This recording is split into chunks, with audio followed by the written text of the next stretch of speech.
রামনারায়ণ রাম। আমি সর্বপ্রথম ঠাকুর শ্রী শ্রী বালক ব্রহ্মচারী মহারাজের চরণে জানাই আমার শতকোটি প্রণাম এবং আপনাদের সকলকে জানাই বৈদিক অভিনন্দন। রামনারায়ণ রাম। আজকে সমাজের কাঠামো পরিবর্তন করা সমীচীন সমগ্র করাচা বুক থেকে পাঠ করে শোনাবো। আশা করছি ভালো লাগবে, পুরো ভিডিওটি দেখবেন। ভক্ত ঠাকুর, আপনি আমাদের দেশের শিক্ষা পদ্ধতি নিয়ে আলোচনা প্রসঙ্গে একদিন বলেছিলেন যে শিক্ষা এদেশে চলেছে, তার আমূল পরিবর্তনের প্রয়োজনীয়তা রয়েছে। এই শিক্ষা পদ্ধতির পরিবর্তন কিভাবে আসবে, কিভাবে কেমন করে শিক্ষার পরিবর্তন আনলে এদেশে সুবিধা হবে? ঠাকুর, এই বিষয় নিয়ে বলতে গেলে অনেক কথাই বলতে হয়। এত কথা বলা তো এখন সম্ভব নয়, আর আমার সময়ের যে একান্ত অভাব সে তো দেখতেই পাচ্ছ। তা দু চার কথায় যেটুকু বলা চলে সেটুকুই বলছি।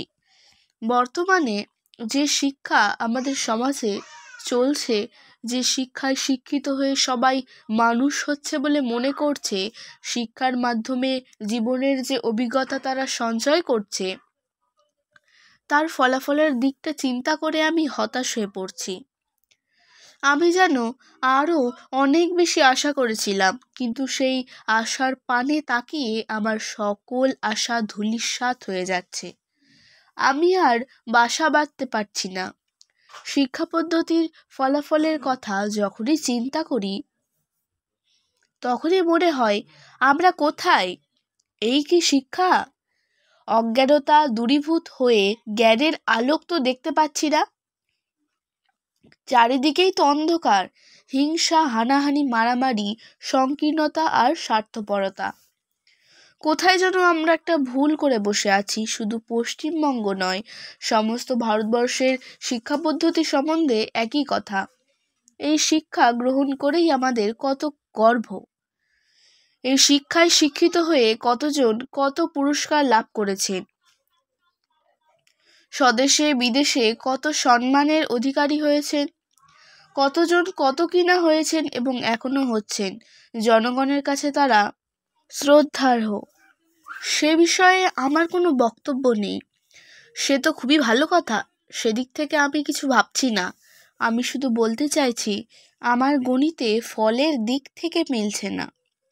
আমি প্রকৃতির পূজারী, বিশ্ব প্রকৃতির সুর নিয়ে, প্রকৃতির গণিত নিয়ে আমি চলি। প্রকৃতির গণিতের সাথে জীবনের অঙ্কের প্রতি পদক্ষেপে মিল থাকা চাই।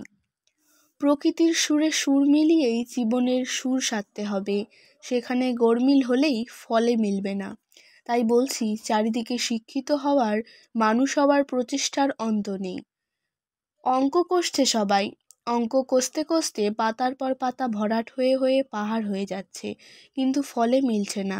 নম্বর যখন পাবার সময় এলো, শূন্য ছাড়া আর কিছুই মিলল না। এখন বলতে পারো, আপনারও তো ভুল হতে পারে, অস্বীকার করি না। তবে যে যন্ত্রটা বাজাবে তার তারগুলো ঠিক আছে কি না, যন্ত্রটা ঠিক আছে কি বেসুরো বাজছে, সে তো মিটারেই ধরা পড়ে। যে মিটার আমি দেখতে চাই সেই মিটারে কিন্তু সাড়া দিচ্ছে না। তাহলে বুঝতে হবে কোথায় যেন ত্রুটি থেকে যাচ্ছে। সেই ত্রুটিটা যদি না থাকতো, দেশে আজ শিক্ষিত ও অশিক্ষিতের মধ্যে এত বড় ব্যবধান সৃষ্টি হতো না। ফলের দিক থেকে অমিলতি হতো না। উপরন্তু সবাই শিক্ষায় দীক্ষায় উন্নত হয়ে এক সুন্দর সমাজ গড়ে উঠত। দেশের সকল মানুষের মনে খুশির বন্যা বয়ে যেত। আজ আমাদের দেশে পাঠশালা থেকে বিশ্ববিদ্যালয় পর্যন্ত যে শিক্ষার প্রচলন, তা শুধু মুষ্টিমেয় ব্যক্তির মধ্যেই সীমাবদ্ধ থাকছে। যদিও বহু বড় বড় স্বনামধন্য ব্যক্তি শিক্ষার দিক থেকে বিচক্ষণতা লাভ করেছেন, তাহলেও এই শিক্ষা অল্প সংখ্যক ব্যক্তি লাভ করার সুযোগ পেয়েছেন। দেশের অপামর জনসাধারণের মধ্যে শিক্ষার বীজ ছড়িয়ে দেওয়ার জন্য সকলের সমবেত প্রচেষ্টাই ছিল কাম্য। তা তো হয়নি। দেশের শতকরা প্রায় ৮০% মানুষেরই অক্ষর পরিচয় পর্যন্ত নেই। সেজন্যই আবার বলছি, অঙ্কের ফলে শূন্য ছাড়া কিছুই মেলেনি। বিচক্ষণ ব্যক্তিরা তাদের জ্ঞানালোক বিতরণের মাধ্যমে সমাজের বহু মানুষকে আরও কিছু জানতে এবং শেখাতে চেয়েছেন। তাদের লেখার মাধ্যমে আমরা সেই পরিচয় যে না পাই তা নয়।